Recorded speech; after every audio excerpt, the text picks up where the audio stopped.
Fala galera, mais uma vez eu, Alexandre Magalhães, na resenha com Magalhães, para falar dos times do futebol brasileiro, dos campeonatos que estão em curso. Brasileirão 2024, 28ª rodada. A partir dessa rodada, quem acompanha aqui o canal, já saiba do que eu vou falar. A partir de agora, ser líder, para mim, tem uma importância muito grande em relação ao título. Na quinta, na décima, 15ª, 25ª rodada, para mim, ser líder tá ali no bolo. Agora, os meus cálculos, na minha visão do futebol, a partir da 28ª, aí toma um outro rumo. Por quê? Porque você está na liderança, você coloca pressão em quem está atrás, na obrigação de ganhar, para não deixar você abrir.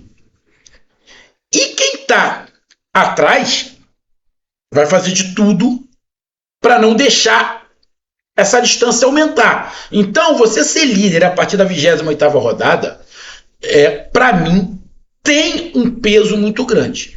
Agora eu vou falar, ser líder é muito importante a partir da 28ª rodada. Antes disso, ser líder é mais para sacanear, segue o líder, para aquela coisa e tal. Agora, na minha visão, a partir da 28ª, sim, o líder tem um peso muito grande, tanto para um lado quanto para o outro, tá? Tanto para o lado positivo quanto pelo lado negativo. E neste sábado, tivemos o jogo do líder e também tivemos o jogo do vice-líder. O vice-líder, que era o Palmeiras, jogou primeiro. Ganhou o seu jogo, assumiu a liderança e botou uma pressão em cima do Botafogo, que era o líder, e perdeu a liderança para o Palmeiras. Só que quando começou o jogo do Botafogo, com o empate, o Botafogo reassume a liderança. Mas para manter aquela margem de 3 pontos na frente, teria que ganhar. Não ganhou. Como está na descrição, e vocês viram, e para quem não viu o jogo, Botafogo 0, Grêmio também 0. Ou seja, apenas 1 ponto separa Botafogo e Palmeiras. E poderemos ter o Fortaleza encostando nessa situação, né? Fortaleza também está ali. Então, esse empate do líder, que é o Botafogo, né? Esse empate, o líder, faz aumentar uma pressão pelo título, né, para manter a liderança no Botafogo e dar um gás para quem está atrás. Então, a partir da 28ª, todo resultado em relação à liderança tem um peso muito maior. E Botafogo e Grêmio se enfrentaram no Mané Garrincha, em Brasília, campo excelente, campo espetacular, né? Porque está sendo preparado aí também há um tempão que não fazia reforma, fez uma reforma, o campo está um tapete, a seleção vai jogar, apesar que eu não acompanho a seleção, a seleção tá, cada dia a seleção está pior. Pode botar o melhor campo, que não vai dar em nada. A seleção cada dia tá mais M, né? Então, como eu não acompanhava, aí vira e mexe para me sacanear. O YouTube, Facebook, aparece lá o time do Brasil com Ronaldo, Ronaldinho, Adriano, Rivaldo, Kaká, Roberto Carlos. Porra, aí que sacaneia, né, irmão? Aí eu tenho que ver Abner. Puta que parece que fica difícil. Sim, assim fica difícil você aturar um ataque. Porra, arrego. Bom, mas vamos lá. Empataram para mais de 30 mil pessoas no Mané Garrincha. Botafogo continua na liderança, só que agora é 1 ponto do Palmeiras. E o Grêmio, que a luta do Grêmio é contra o rebaixamento, conseguiu segurar o líder. Mas será que o Botafogo não ganhou? Já tem alguma coisa a ver com a Libertadores? Será que tem? Será que o Botafogo está cansando? Cada um tem um ponto de vista. Eu vou falar sobre o jogo e vou falar sobre o meu ponto de vista sobre isso. Então eu peço a você, meu amigo torcedor do Fogão, que continua líder, só que agora é 1 ponto do Palmeiras, e isso é perigoso, porque o Palmeiras só está no Campeonato Brasileiro. Ah, na próxima semana o Botafogo não tem jogo da Copa do Brasil, mas no final de outubro tem 2 jogos contra o Penharol. E o Palmeiras só vai ficar jogando o Campeonato Brasileiro. Então, nesse período de jogo contra o Penharol, pode ser o pulo do gato do Palmeiras. Então, é bem complicado. É bem complicado.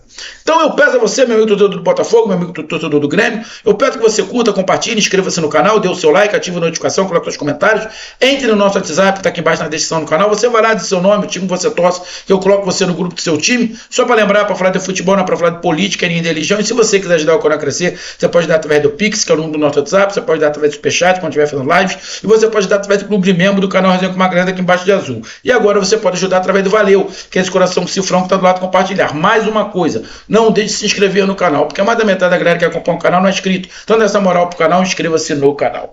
Então, vamos lá, galera.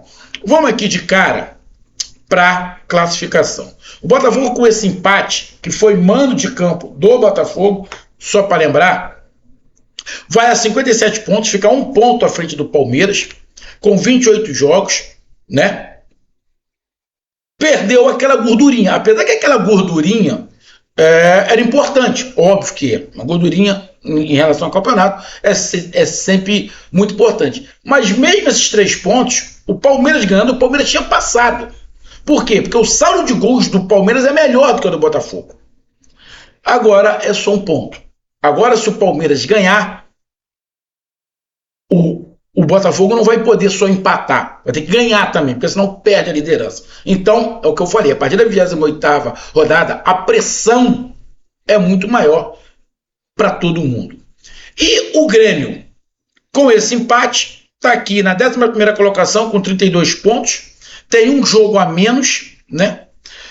E nesse momento o Grêmio briga contra o rebaixamento. Mas empatar com o líder não deixa de ser um bom resultado. O jogo. Primeiro vamos falar da arbitragem aqui. A arbitragem fraca, confusa, sem critério nenhum. No jogo contra o Palmeiras teve um pênalti, teve 2 pênaltis a favor do Palmeiras. Um foi, o segundo. O primeiro para mim não foi. Aí já escutei um montão de gente falar o quê? Varmeiras, né? Varmengo, Varmeira, Vargalo. Bom. E aí a gente vai para o jogo do Botafogo. Árbitro confuso, fraco, não sei se tendencioso. Algumas faltas não foi falta, outras que foram ali não deu, ou seja, critério zero. E aí tem a situação, no final do jogo, tem um gol do Botafogo, do Bastos, que estava impedido, né? O VAR marcou, até rapidinho marcou o impedimento do Bastos, mas teve depois uma expulsão do jogador do Grêmio. O analista lá de arbitragem da emissora que eu estava assistindo falou que a expulsão foi certa, porque foi aplicado o mesmo critério que foi aplicado na expulsão do Carlinhos do Flamengo. Toque no rosto sem bola é para expulsão direto. Eu vou dar a minha opinião. É uma grande de uma babaquice. Minha opinião.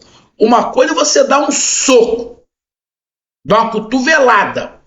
Outra coisa é encostar. Machucou? Machucou. Então, cara, eu já acho uma grande de uma babaquice, uma coisa muito exagerada. Qualquer toque no rosto, isso é cartão. Qualquer toque. A jogada babaquice, tu não poder comemorar. E o toque do jogador do Grêmio, que foi muito parecido com o do Carlinhos do Flamengo, cara, eu particularmente não dá. Eu entendo, eu sei que a torcida do Botafogo vai falar, mas galera, mas isso tá a regra. Pô, beleza. Tá na regra, estão aplicando assim, beleza. O que eu tô falando é que eu acho uma grande, uma babaquice. O futebol já tá mimizento pra caralho. Os jogadores tudo Nutella. Olha a seleção brasileira. Os caras vão jogar, mas eles estão preocupados em fazer o cabelo, fazer a unha, passar creminho, para depois entrar em campo. Porra, parceiro. Você pega os jogadores craques que jogavam bola pra cacete da seleção brasileira, nada contra. Mas quantos ficaram? Cara, se você se lembrar de alguma coisa de cabelo de seleção, tu vai se lembrar do Ronaldo quando ele estava machucado para tentar desfocar, ele fez aquele cabelo de cebolinha para tentar.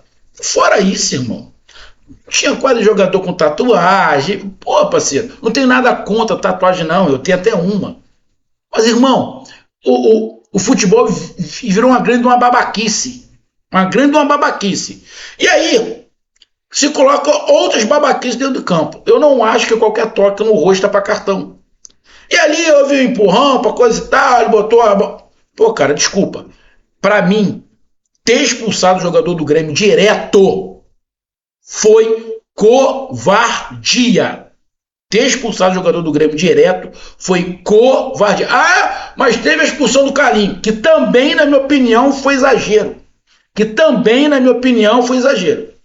Ah, mas ainda tá na regra? Tá. Mas eu não sou obrigado a concordar. Tem uma porrada de lei aqui no Brasil que não serve pra merda nenhuma, só atrapalha. E no futebol também. Então, esse é um ponto. Ah, o árbitro atrapalhou o jogo? Atrapalhou um pouco. Ele picotou, parou demais, quis aparecer pra cacete, queria aparecer mais do que os jogadores. Ou seja, não gostei da arbitragem. Bom, aí vamos aqui para os números do jogo. Vou botar aqui o óculos. O Botafogo deu 15 chutes, 3 em direção ao gol. Muito pouco. Fora padrão Botafogo. Dá 15 chutes, 3 em direção ao gol, fora do padrão Botafogo. O Grêmio deu 11, 4 em direção ao gol. O Grêmio chutou mais em direção ao gol do que o Botafogo. O Botafogo teve 63% de posse de bola. Legal. Precisão nos passes, quase 90% o Botafogo. Legal. O Grêmio ali 80%. Faltas, o Grêmio fez um pouco mais, cartões amarelos. O Grêmio teve 3, o Botafogo 2, vermelho do Grêmio teve 1, escanteios, o Botafogo teve 5 e o Grêmio teve 3. Se você pegar os números estão ali, alguns números a favor do Botafogo, mas o número principal não está, que é o número de chutes em direção ao gol. O Botafogo teve menos chutes que o Grêmio. Então, a gente pega o primeiro tempo. Na minha opinião, tudo bem, o Botafogo estava mexido, não tinha o Gregory, não tinha o Marlon Freitas, não tinha o jogador do Botafogo, acho que é Igor, né? Que foi convocado. O Tiquinho jogou. Tiquinho esquece, irmão. Tiquinho não está ajudando em nada. Tiquinho não está ajudando absolutamente nada.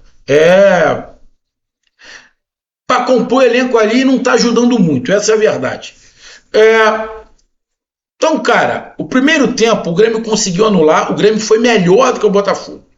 O Grêmio conseguiu anular o Botafogo, tirou a velocidade do Botafogo e conseguiu criar oportunidade. O Botafogo tentava, mas não tinha criação no meio, não tinha volume de jogo, tocava muito devagar. Foi pelas mexidas, foi pelo cansaço, acho que foi um conjunto. Mexida, né? Você alterou ali um pouco o time, tirou um pouco da dinâmica do meio-campo. Na verdade, tirou um pouco, não. Eu acho que tirou muito a dinâmica do meio-campo. O Botafogo sentiu e ainda tem a situação da Libertadores, da euforia. Então, acho que foi um conjunto. Mas eu acho que principalmente a dinâmica do meio-campo do Botafogo e a maneira como o Grêmio se portou de não acelerar o jogo e matar o meio-campo do Botafogo. E aí, você deixou o ataque do Botafogo sozinho. Luiz Henrique ficou sozinho e o Tiquinho só tentava escorar a bola, não conseguia fazer nada. O time do Botafogo agora precisa de mobilidade. Então o Grêmio foi melhor no primeiro tempo do que o Botafogo. Vai para o segundo tempo, o Botafogo começa a fazer mudanças e aí começa a dinâmica. E aí começa o Botafogo a acelerar mais o jogo, apesar do meio de campo ainda ter uma certa lentidão. O meio campo do Botafogo hoje foi o ponto principal para o Botafogo não fazer as partidas que a gente está acostumado. O Botafogo jogou mal? Não achei que o Botafogo jogou mal, mas o Botafogo não jogou em níveis que a gente já viu o Botafogo jogar. Na minha opinião, vou repetir, o Botafogo é o favorito para o título brasileiro e o Botafogo é o favorito para a Libertadores. O que pega para o Botafogo para esses dois títulos? Primeiro, do Peñarol o Botafogo vai passar com facilidade com o pé nas costas. Para mim, o Botafogo ganha as duas, e uma das duas vitórias sobre o Peñarol vai ser com mais de 3 gols de diferença. Porque o Peñarol é fraco. O Peñarol, se jogasse no Campeonato Brasileiro, seria segunda parte da tabela. Beleza? Então, o problema do Botafogo na Libertadores, para mim, é se chegar na final o River Plate. Se o River Plate passar pelo Atlético Mineiro, jogar a final contra o River Plate lá na Argentina, que vai ser o complicador para o Botafogo. E no Campeonato Brasileiro, o complicador é o Botafogo estar na Libertadores jogando contra o Peñarol, e o Palmeiras agora está apenas 1 ponto do Botafogo. Então o Botafogo está numa situação que eu falei da pressão que o Botafogo vai sofrer agora. Mas no segundo tempo o Botafogo melhorou, pressionou, criou. Logo no início do segundo tempo o Botafogo teve uma chance muito boa. O Grêmio respondeu, o Grêmio não ficou atrás, o Grêmio fez uma partida taticamente muito boa, defensivamente também muito boa. Então ficou um jogo bem parelho. Só que da metade do segundo tempo para lá, foi um domínio muito maior do Botafogo, de posse de bola. Porém, vou repetir, o Grêmio estava muito bem postado e o Botafogo muitas das vezes muito lento. Teve a volta o Júnior Santos, que estava parado aí muito tempo por um problema na tíbia, voltou correndo, mas precisa de ritmo de jogo. Mas a jogada do gol anulado do Botafogo foi do Júnior Santos, né? Que na hora eu achei até que o Bastos não estava anulado, depois traçaram a linha e viram que ele estava impedido. Mas o Botafogo conseguiu furar essa linha, por quê? Porque o Botafogo conseguiu acelerar o jogo, mas não foi por causa do meio campo. O meio campo do Botafogo estava lento, mas o ataque começou a se mexer mais e acelerou, e aí entrou cavalaria mais pesada, né? Entrou ali, deixa eu pegar o nome entrou Alex Telles, entrou o Alan, entrou o Igor Jesus, e aí deu uma mobilidade muito maior, uma pressão muito maior do que a gente está acostumado a ver com o Botafogo. Mas, mesmo assim, o Grêmio conseguiu se segurar. Teve o gol anulado, teve a expulsão que para mim foi injusta, e no final do jogo o Kahneman ia fazer um golaço. Mas a bola subiu um pouco, mas ia fazer um golaço. Ele roubou a bola antes do meio campo, foi levando, todo mundo deu um come no bate, entrou dentro da área. Pô, meu irmão, ia fazer um gol de placa para brigar por Puskás, mas não aconteceu e terminou 0-0. Então, na minha opinião, teve algum time melhor do que o outro? Na minha opinião, não.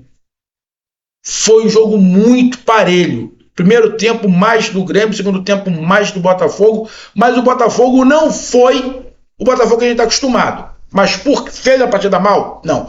Para mim, o Grêmio fez uma grande partida. O Botafogo ficou um pouco abaixo. Por quê? No primeiro tempo, o time estava mesclado. E no segundo tempo, entrou alguns jogadores. Mas o problema principal do Botafogo, para mim, que foi o meio campo, não foi resolvido. Talvez porque os jogadores que pudessem entrar, não entraram. Porque o treinador foi dar uma poupada até para não estourar esses jogadores. Mas o Botafogo deu uma caída, mas na minha opinião, normal, diante de uma pressão que foi o jogo contra o São Paulo. Então, para mim, essa caída do Botafogo no jogo de hoje, normal, mas não fez uma partida ruim. Esse jogo, um pouco abaixo do Botafogo, é muito superior do que a maioria dos outros times. Esse jogo, um pouco abaixo do Botafogo, vou repetir. Esse jogo, nota 7 do Botafogo, é melhor que mais da metade dos times que estão no Campeonato Brasileiro. Se o Botafogo jogasse assim sempre, o Botafogo estaria entre os 4 primeiros, 5 primeiros, com certeza, porque é melhor do que a maioria que está jogando o Campeonato Brasileiro. Então tá aí a minha análise. Agora o Botafogo está apenas 1 ponto do Palmeiras. A panela de pressão começou a apitar a partir da 28ª rodada. Um grande abraço, até mais, valeu, tamo junto, fui!